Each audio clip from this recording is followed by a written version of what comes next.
21일을 3일 밤 예배를 시작하도록 하겠습니다. 땅과 거기에 충만한 것과 세계와 그 가운데 사는 자들은 다 여호와의 것이로다.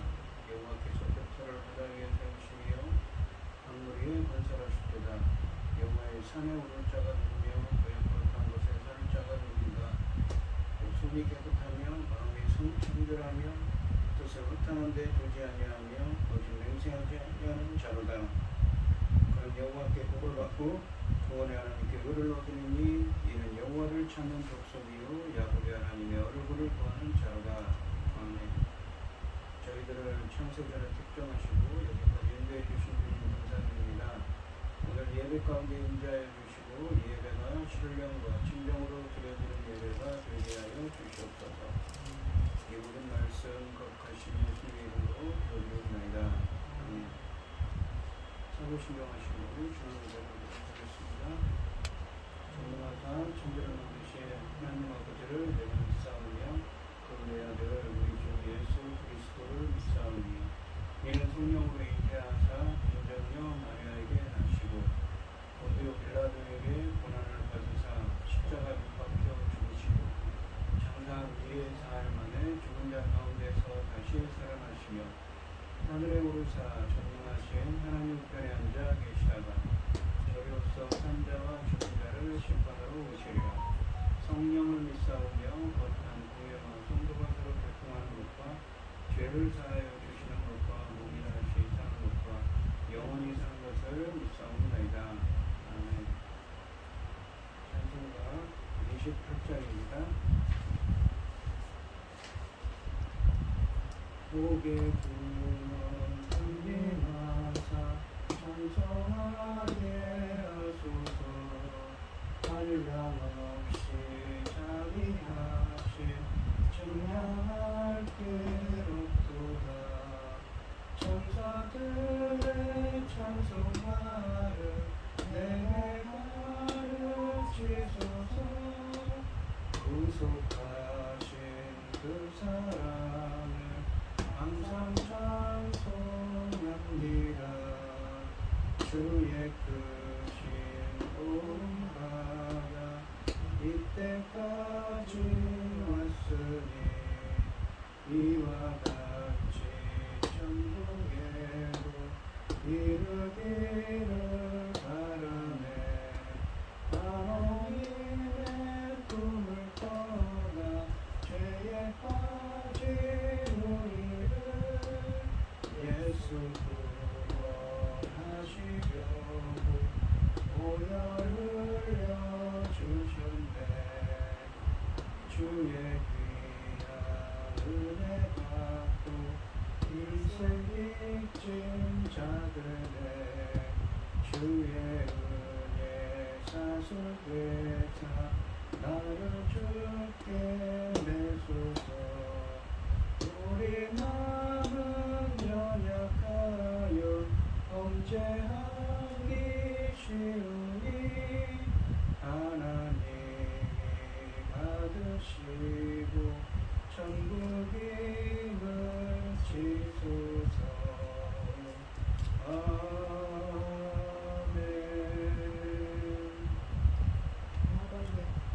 함께 하실 하나님의 말씀은 이사야서 41장 10절로 20절까지 말씀입니다. 이사야서 41장 10절로 20절까지 말씀입니다. 제가 먼저 읽겠습니다. 두려워하지 말라. 내가 너와 함께함이라. 놀라지 말라. 나는 내 하나님이 됨이라. 내가 너를 굳세게 하리라. 참으로 너를 도와주리라. 참으로 나의 의로운 오른손으로 너를 붙들리라.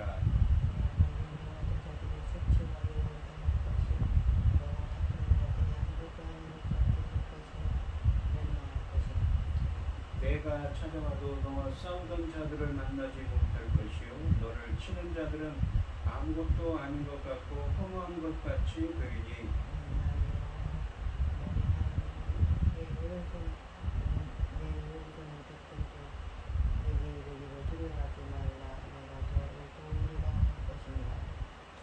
버러지 같은 너의 야곱아 너의 이스라엘 사람들아 두려워하지 말라. 나 여호와가 말하노니 내가 너를 도울 것이라.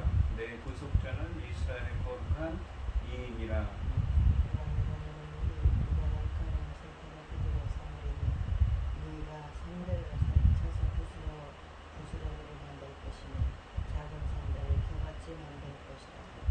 네가 그들을 까부른즉 바람이 그들을 날리겠고 태우리 바람이 그들을 흩어버릴 것이고되 너는 여호와로 말미암아 즐거워하겠고 이스라엘의 거룩한 이로 말미암아 자랑하리라.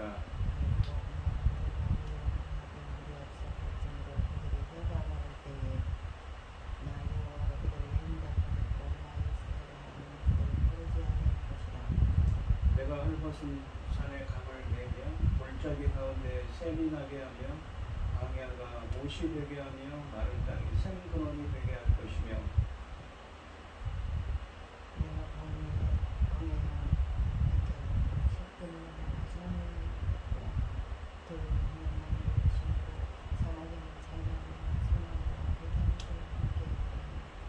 우리가 보고 여호와의 손이 지으신 바 이스라엘의 거룩한 이가 이것을 창조하신 바인 줄 알며 함께 헤아리며 깨달으리라. 아멘. 기도하겠습니다.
지금 이 땅에 온갖 일로 전쟁으로 재난으로 어디로 비춰졌습니까?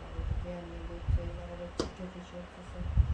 아버지 하나님 지도자를 아버지 하나님 바로 찾았어야 할 텐데 지도자들이 아버지 이 나라가 어디로 끌려가는지 알 수가 없습니다. 도와주시옵소서. 이 나라를 지켜주시옵소서. 불쌍히 여겨주시옵소서. 열매거들 중대한 시대에 당신을 사랑하는 분 열매거들 말씀을 듣는 상담을 세우셨습니다. 이 중대한 열매거들 말씀으로 말미암아 아버지께서 기뻐하셔서 열매들을 넉넉히 받을 수 있도록 돌려드릴 수 있도록 아버지 도와주셨기를 간절히 원합니다. 이 모든 말씀 악만 죄악 가운데서 우리를 구원하여 주신 예수 그리스도 이름으로 기도드립니다. 아멘. 함께 하실 하나님의 말씀의 제목은 도와주시는 하나님 두 번째 시간입니다. 이 이사야서는 66장으로 되어 있다고 그랬습니다. 성경도 66권이지요. 그런데 1장부터 39장까지 말씀은 이 주전 약 740년경부터 700년 전까지 이 이스라엘의 역사에 대한 이야기를 하고 있다면 이사야서 40장부터 66장까지 이야기는 그로부터 약 100년 후에 있을 일, 그러니까 이사야 선지자가 약 100년 후에 있을 주전 586년에 바벨론의 침략으로 예루살렘이 이스라엘이 멸망을 하고 포로로 끌려간 이후의 이야기를 지금 하고 있는 것입니다. 그러니까 그 포로로 끌려갔다는 것을 전제로 하고 이사야 선지자가 이 예언의 말씀을 전하고 있는 것이지요. 이 지난 시간에 1절부터 9절까지 말씀에서 하나님은 동방의 사람 고레스 왕, 그러니까 이 페르시아의 왕 고레스 왕을 일으켜서 그리고 바벨론으로 끌려갔지만 어땠습니까? 이스라엘이 바벨론에 끌려갔지만 그 바벨론이 하룻밤새에 바사 페르시아 연합군에 의해서 멸망을 당합니다. 이 바벨론. 그래서 페르시아 제국의 왕인 고레스 왕을 일으켜서 하나님은 세상을 심판하시고 유다 백성을 구원하실 것을 예고하셨습니다. 그리고 그 고레스 왕이 어떻습니까? 이스라엘 백성들에게 1차 포로 귀환을 명령을 하지요. 주님은 자기 백성을 위해 새 역사를 창조하실 것이라고 했습니다. 오늘 본문 말씀의 10절부터 20절까지 말씀은 두려움에 떠는 포로기 백성을 향해 하나님이 창조 능력으로 그들을 도와 구원시키실 것을 확신하도록 하고 계십니다. 10절 말씀해 보시면 두려워 말라, 누구에게 두려워 말라고 하십니까? 포로로 끌려간 이스라엘 백성들에게 하나님께서 말씀하시는 것이죠. 내가 너와 함께하리라. 놀라지 말라. 나는 내 하나님이 되리라. 내가 너를 굳세게 하리라. 참으로 너를 도와주리라. 참으로 나의 의로운 오른손으로 너를 붙들리라 라고 하십니다. 두려워하지 말라라고 하십니다. 5절 말씀해 보시면 위세를 떨치는 고레스 왕 앞에 온 세상이 두려워 떨겠지만 온 열방이 두려워 떨지, 이 사건이 이스라엘에게는 하나님의 약속을 성취하는 것이고 이스라엘 회복의 증거로 확인되어야 할 일입니다. 그래서 하나님은 이스라엘에게 두려워하지 말라고 명령하십니다. 비록 이스라엘이 죄와 불신앙 때문에 그 땅에서 추방되었지만 하나님이 그들을 배척하신 것은 아닙니다. 여호와께서 아브라함과 맺으신 언약을 무조건 지키셨으므로 그의 후손들은 두려워할 필요가 없습니다. 이어서 주님은 내가 너와 함께하리라. 놀라지 말라. 나는 내 하나님이 되리라. 내가 너를 굳세게 하리라. 참으로 너를 도와주리라. 참으로 너의 의로운 오른손으로 너를 붙들리라 라고 하십니다. 굳세게 하리라 라는 말은 강하게 한다는 의미입니다. 마지막 부분에 나오는 나의 의로운 오른손은 이 구원과 권능의 손을 의미합니다. 하나님께서는 그들의 하나님으로 남아 계시면서 그들을 굳세게 하시고 도우시며 붙드시고 그들과 함께 하신다고 하십니다. 하나님이 자기 백성을 버리지 않으셨을 뿐만 아니라 지금 이 순간에도 그들과 함께 계시다고 하십니다. 그러므로 그들은 두려워할 필요가 없습니다. 왜 두려워합니까? 그들은 포로로 끌려간 백성이기 때문에 그렇죠. 하지만 하나님께서는 두려워 말라고 하십니다. 하나님이 함께 하시는 아무도 우리를 대적할 수 없다고 하시는 것이지요.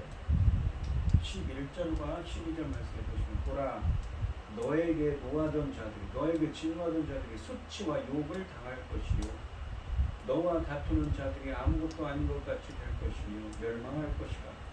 네가 찾아도 너와 싸우던 자들을 만나지 못할 것이요 너를 치는 자들은 아무것도 아닌 것 같고 허무한 것 같이 되리니 라고 하십니다.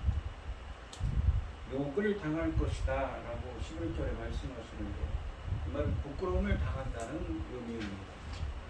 전에 그들을 괴롭히던 자들은 모습을 감추었습니다.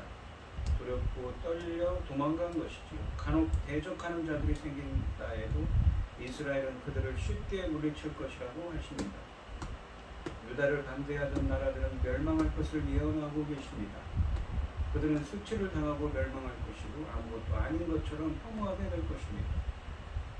유대를 박해하던 바벨론과 그 속국들이 모두 패망하게 될 것임을 나타내는 동시에 그 패망의 원인이 다른 데 있는 것이 아니라 하나님의 간섭에서 될 것임을 보여주고 있습니다.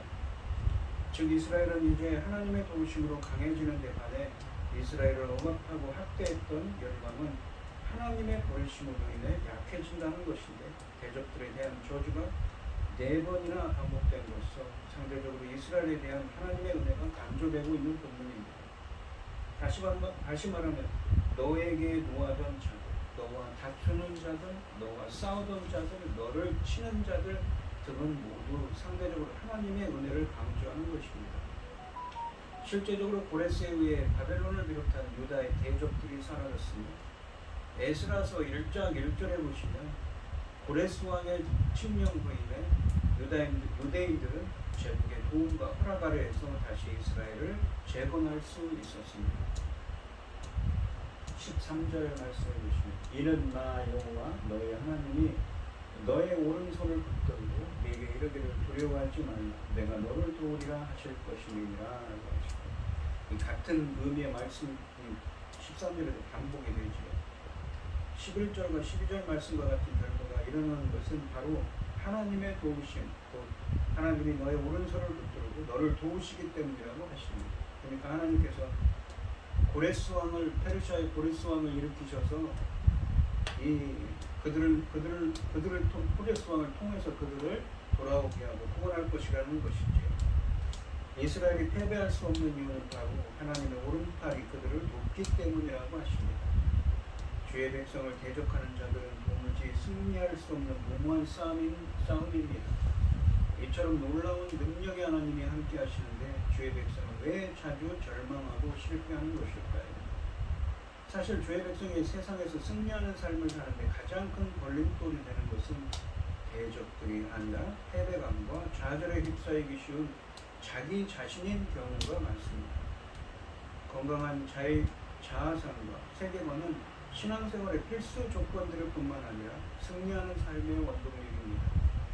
우리는 우리의 믿음만을 긍정적이고 승리하는 삶을 살 수 있습니다. 우리의 믿음만큼 긍정적이고 승리하는 삶을 살 수 있습니다. 이스라엘로 돌아가게 하실 것이라는 하나님의 말씀에도 페르시아와 대적들을 두려워하는 하나님의 백성들에게 하나님은 그들을 도와주고 자신의 오른손으로 그들을 붙잡아 주실 것이기 때문에 두려워하지 말라고 하십니다. 하나님은 그들의 오른손을 붙들어 주실 것입니다. 여기서 붙들다라고 번역된 히브리어 동사는 하자크라는 히필려고 붙들게 하다, 붙들도록 하다라는 말입니다. 사역형이지. 이 동사는 41장 7절에서 지난 시간에 말씀하실 때 우상이 이 흔들리지 않도록 단단히 못을 박다에서 말할 때 사용된 낱말이었습니다. 그러므로 41장 13절은 41장 7절과 연결시켜 읽으면 우상은 사람을 붙잡아 줄 수 없지요. 오직 하나님만이 사람을 붙잡아주고 이 힘을 주실 수 있음을 각인시켜주고 있습니다. 호레스 왕이 유다인에게 보였던 행위는 사실 하나님의 간섭에 의한 것이 아니라면 이해하기가 어려운 것입니다. 그는 유대인들이 귀향하여 성전을 재건하도록 했을 뿐만 아니라 그것을 격려하여 느부갓네살 왕이 솔로몬 성전에서 탈취해온 모든 성전의 기물들, 금, 기명들을 돌려주고 건축을 위한 자금도 대주었습니다. 그래서 약 5만 명의 유대인들이 왕명을 따라 스룹바벨과 예수아의 지휘 아래 팔레스타인으로 포로 제1차 포로 기한으로 돌아왔던 것이죠. 14절 말씀을 보시면 버러지 같은 너냐, 버러지는 지렁이를 의미합니다. 벌레, 너희 이스라엘 사람들아 두려워하지 말라. 나 여호와가 말하노니 내가 너를 도울 것이라. 내 구속자는 이스라엘의 거룩한 이인이라 라고 하십니다. 주님이 선지자를 통해 하시는 메시지를 듣던 사람들 중에 몇몇은 듣기 좋은 소리입니다. 그러나 당신이 우리의 이 연약한 저들을 헤아린다면 결코 그렇게 간단하게 말하지는 못할 것입니다 라고 빈정대는 사람들도 있을 것입니다. 이런 상황을 아시는 하나님은 그들에게 이런 내용의 메시지를 선포하십니다. 내가 연약한 지렁이와 같은 너희들을 그 누구도 당해낼 수 없는 슈퍼 지렁이로 변화시켜 주겠다고 하시는 것이죠. 본문의 버러지라는 말은 지렁이 혹은 벌레를 의미하는 말입니다. 하나님의 전능하심에 비해 이스라엘의 존재가 보잘것없음을 설명한 말이지요. 지렁이가 다른 동물이나 식물을 절대로 공격하지 못한 채 늘 공격당하기만 하는 나약한 존재이기 때문에 바벨론에 끌려와 비천한 생활을 하는 유다 백성을 비유하여 쓰여진 말입니다. 그러나 하나님은 더 이상 두려워하지 말라시며 이스라엘을 돕는 구속자가 되시겠다고 하십니다. 포로에서 구해 주시겠다는 말씀이죠. 여기 보시면 내 구속자는 이스라엘의 거룩한 이인이라 라고 하시죠. 주님은 구속자라는 말씀을 이사야서에서 13번이나 사용하십니다. 이 구속자가 번역된 히브리어는 고엘입니다. 대표적으로 이 히브리어는 어디에 나오냐면 룻기에 나오는 말입니다. 룻기에서 보아스가 나오미의 기업을 회복시켜주는 기업 물을 자의 역할을 감당할 때 기업 물을 자라는 말로 쓰여진 말이지요. 이 구속자 혹은 기업 물을 자를 의미하는 고엘이라는 이 히브리어는 레위기에서는 가장 가까운 친척이나 피의 복수자라는 의미로 사용되었습니다. 즉 이 단어가 가진 근본적인 의도는 형제가 상속받은 땅을 관리하지 못하고 그것을 저당 잡히거나 팔았을 때 그것을 다시 환원할 수 있는 권리가 있는 가까운 친척이 그 권리를 행하는 것이지. 혹은 형제가 살해당한 경우에 복수를 해야 하는 친족을 나타내는 것으로서 본문에서는 이스라엘을 다시 그 죄값으로 구속하여 그 죄값에서 구속하여 원상태로 회복시킬 수 있는 하나님을 의미하고 있습니다. 그러니까 구속자라는 건 무엇입니까? 빚을 갚다는 것이죠. 죄를 갚다는 것입니다. 이스라엘의 죄값을 갚아서 그 대가를 치고 갚아서 그래서 구속하여 원상태로 회복시키는 거죠. 바로 누구십니까? 예수 그리스도죠. 궁극적으로는. 본문에서는 특히 하나님이 이스라엘의 구속자이심을 강조하십니다. 그러므로 이스라엘의 소망은 오직 하나님을 자신을 구속하시는 분으로 믿고 그분만을 의지하는 것입니다. 여호와만이 그들을 구할 수 있는 유일한 구속자이기 때문이지. 비판하는 자들의 말처럼 하나님의 돕지 않으신다면 이스라엘은 지렁이, 벌레같이 하찮은 존재에 불과할 것입니다. 이것이 주의 백성이 갖는 당연한 자화상입니다. 능력이 그들 안에 있는 것이 아니라 그들과 함께 하시는 하나님께 있기 때문이지요. 우리의 삶도 마찬가지입니다. 하나님의 능력이 빠져버린 우리는 세상에서 홀로서기에 너무나도 연약한 존재입니다. 그러므로 날마다 하나님의 능력을 구해야 하는 것이죠.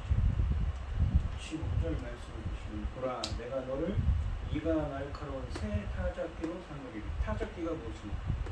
이 수확을 할 때 벼 같은 밀이나 이 농작물을 수작을 할 때 이 무엇입니까? 탈곡을 하는 기계입니다. 이 성경에서 이 태작기는 어떤 의미입니까? 심판을 의미할 때 쓰여지는 단어입니다. 네가 산들을 쳐서 부스러기를 만들 것이고 산들을 부스러기로 만든다는 산은 여기서 무엇입니까? 바로 열방이지요. 작은 산들을 겨와 같이 만들 것이고 왕겨같이 흩뿌려 바람에 날아가는 것 같이 심판할 것이라는 것이죠.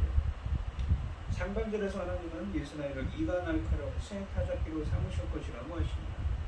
연약한 이스라엘이 하나님에 의해 변화되면 이 아주 날카로운 이를 가진 타작기계로 변해서 산들을 쳐서 부스러기를 만들 것이며 작은 산들로 겨같이 만들 것이라고 하십니다.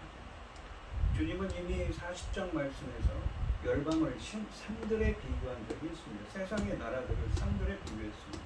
또한 성들에 비교했죠. 즉 변화된 이스라엘은 세상의 어떤 나라도 타작기계가 곡식을 짓밟듯 짓밟을 수 있다는 것이죠.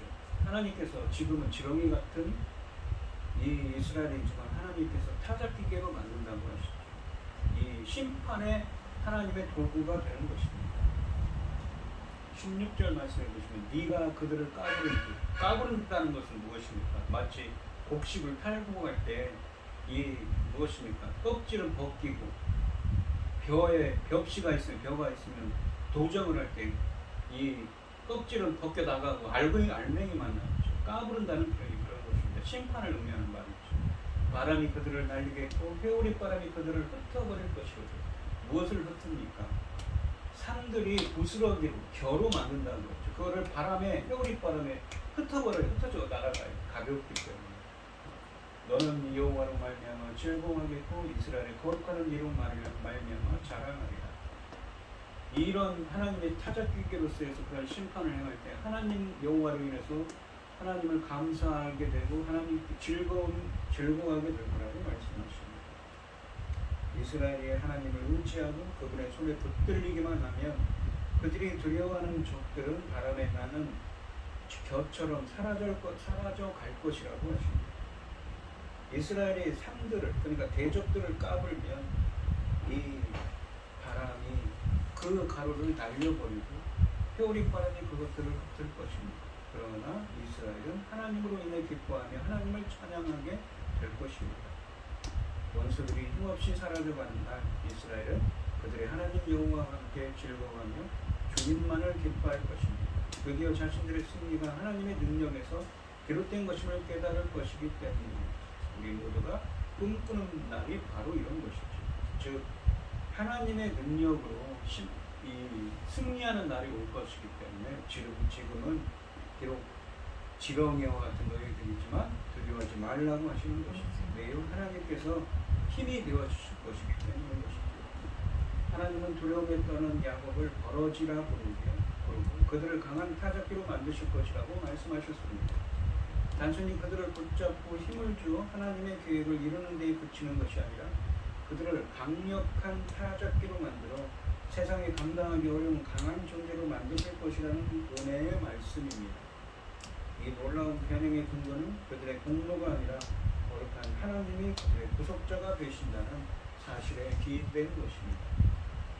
이렇게 변형된 야곱은 산들을 겨같이 만들어 바람에 흩어버릴 것입니다.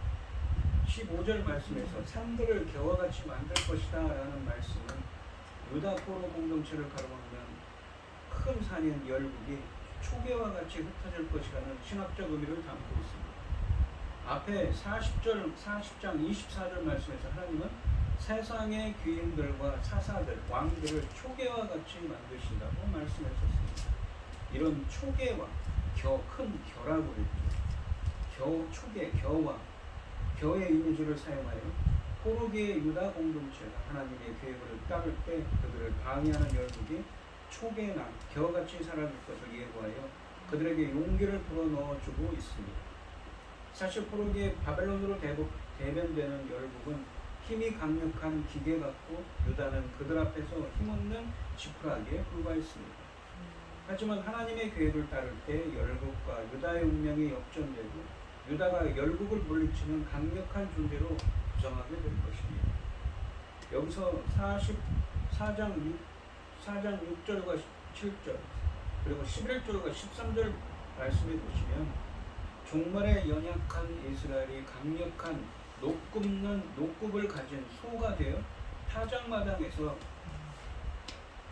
미가서 4장 6절로 7절 11절과 13절 말씀해 보시면 종말에 연약한 이스라엘이 강력한 녹국을 가진 소가 되어 타작마당에서 열국을 복식을 밟듯이 밟을 것이라고 말씀하시는데 그 말씀하신 것은 이런 맥락에서 같은 의미를 담고 있는 말씀입니다.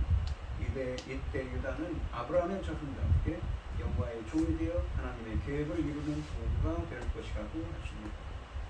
17절 말씀을 보시면 가련하고 가난한 자가 물을 구하되 물이 없어서 갈증으로 그들의 혀가 마를 때에 나 여호와가 그들에게 응답하겠고 여기 보면 가련하다 이 말은 마음이 가난한 자, 뭡니까? 겸손한 자를 의미합니다.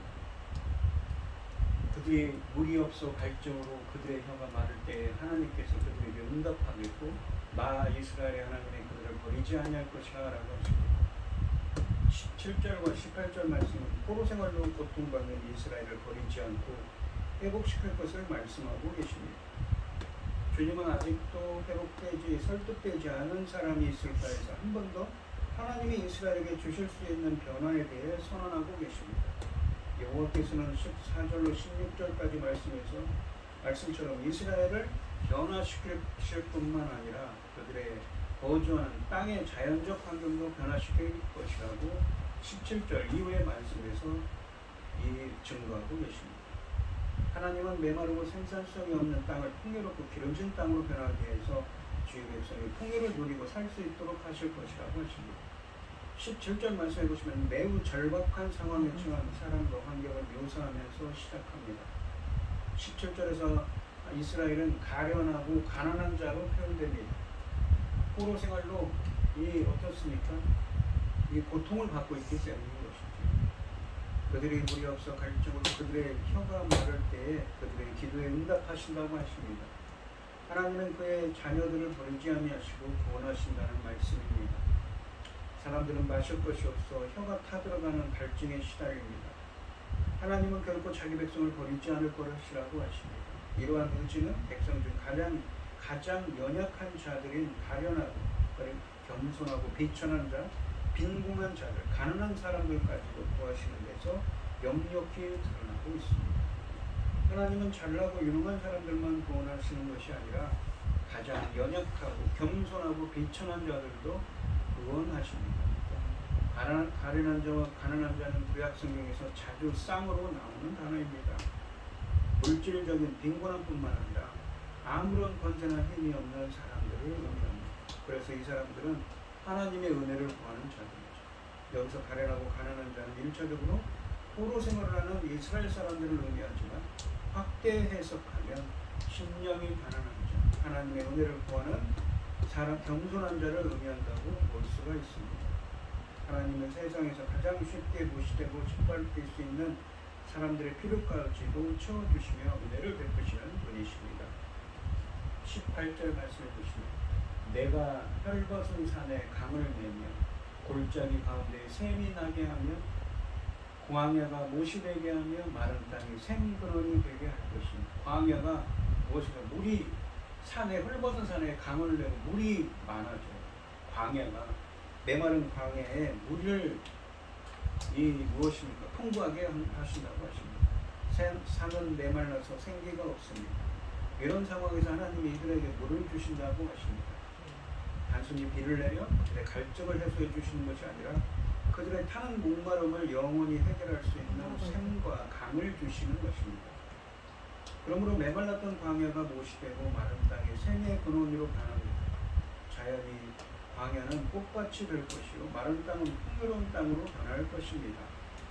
이스라엘을 완전히 회복해 주시겠다는 하나님의 의지의 표현입니다. 하나님이 소생의 물과 구원을 주실 수 있게 헐벗은 산의 강을 광야의 못을 내어 그들을 인도하실 것입니다. 이런 광야의 이미지는 제2의 출애굽을 통해 바벨론에서 포로 공동체가 광야를 지나 예루살렘으로 귀환할 것이라는 의미도 포함하고 있는 것이죠. 마치 이스라엘이 애굽 땅에서 가나안으로 출애굽해서 들어갔던 것처럼 이 포로 귀환이 무엇이라고 그랬죠? 제2의 출애굽이라고 신학적으로 문자적으로도 그렇고 신학적으로도 그런데 그런 이미지를 이야기하고 있는 것이죠. 더불어서 어떻습니까? 더 나아가면 예수 그리스도를 통한 새로운 출애굽이라고 그랬죠. 어떤 사람들에게 그런 출애굽의 은혜가 있습니까? 17절에 있는 것처럼 가련하고 가난하다. 아까 우리 가련하다 아니라고 히브리어인데 겸손한 자, 심령이 가난한 자, 하나님의 은혜를 갈망하는 자에게 이런 새 출애굽의 제2의 출애굽, 새로운 출애굽, 예수 그리스도를 통한 새로운 출애굽의 은혜가 임하는 것이죠. 광야와 물의 이미지는 하나님의 계획을 추구하기 위해 하나님의 길을 걷는 사람은 하나님의 창조의 능력을 믿고 가는 자임을 깨우쳐주기 위한 것이기도 합니다. 확실히 인생길에서 광야와 사막을 맞닥뜨릴 때에도 하나님의 길을 가는 자는 하나님의 창조의 능력으로 길과 물이 만들어질 것을 믿을 수가 있습니다. 19절 말씀을 보시면 내가 광야에는 백향목과 시딘나무, 아카시아라고 합니다.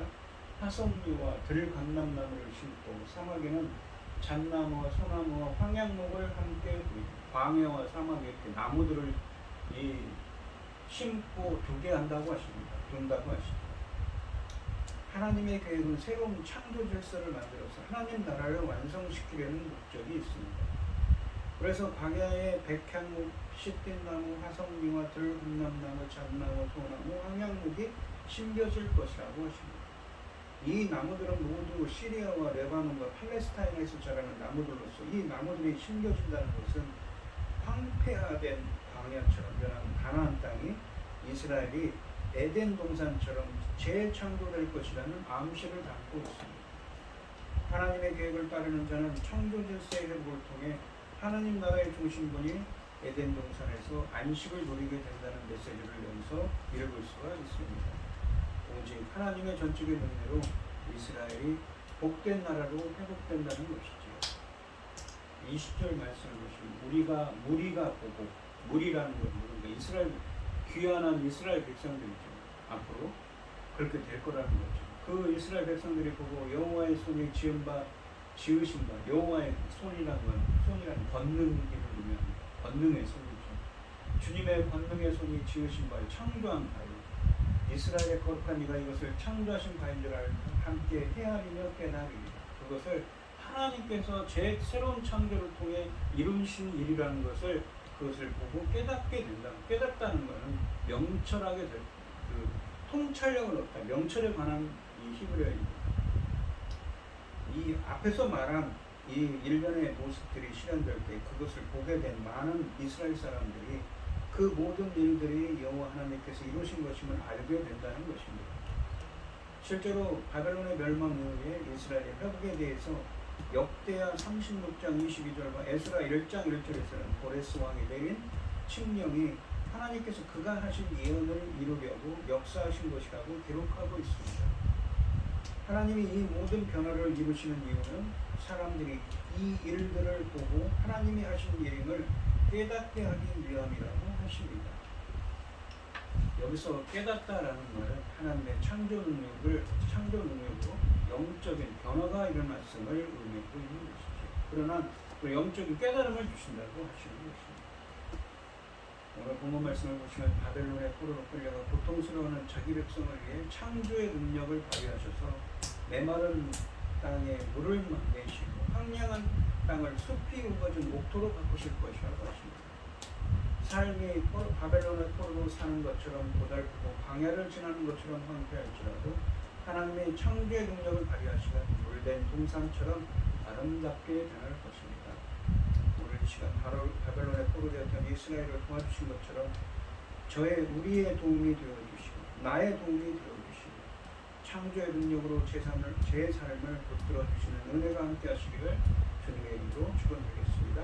기도하겠습니다. 하나님 아버지 감사합니다. 오늘 주신 말씀에서 바벨론의 포로로 끌려간 이스라엘 백성들에게 두려워하지 말라. 내가 너와 함께한다. 지렁이와 같은 야고가 두려워하지 말라고 하십니다. 바로 하나님께서 고레스 왕을 통해서 그들을 돌아오게 하시고 새로운 창조의 능력을 붙들어 주셔서 그들이 돌아간 이스라엘 땅을 다시 회복하고 새로운 창조의 능력으로 회복시켜 주실 것을 말씀하고 계십니다. 저희들의 삶이 비록 힘들고 어렵지라도 주님의 그 새로운 창조주신 주님의 창조의 능력으로 저희들을 붙들어 주시고 함께하여 주셔서 저희들도 이스라엘 백성들이 하나님의 은혜로 이 고국으로 포로 귀환을 했었던 것처럼 저희들도 예수 그리스도를 통한 새로운 출애굽으로서 새 하늘과 새 땅에 있는 그 에덴 동산에 다시 돌아갈 수 있는 은혜를 함께하여 주시옵소서. 은혜 베풀어 주시옵소서. 이 모든 말씀 거룩하신 예수님의 이름으로 기도드리옵나이다. 아멘. 찬송가 214장을 하시고 축도하시고 오늘 예배를 마치겠습니다. 나 주의 도움 받고자 주 예수님께 빕니다. 구구와 허락하시사 날 받아주소서. 내 모습이 되고 주 받아주소서. 날 위해 돌아가신 주 날 받아주소서. 큰 죄에 빠져 영주를 날 위해 피 흘렸으니 주 형상대로 빚으사 날 받아주소서. 내 모습 이대로 주 받아주소서. 날 위해 돌아가신 주 날 받아주소서. 내 힘과 결심 약하여 늘 깨어지기 쉬우니 주 이름으로 구원해 날 받아주소서. 내 모습 이대로 주 받아주소서. 나 위에 돌아가신 주 날 받아주소서.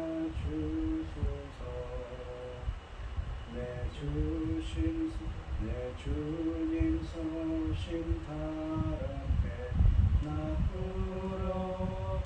엎드렸으니 그 크신 역사 이루게 날 받아주소서.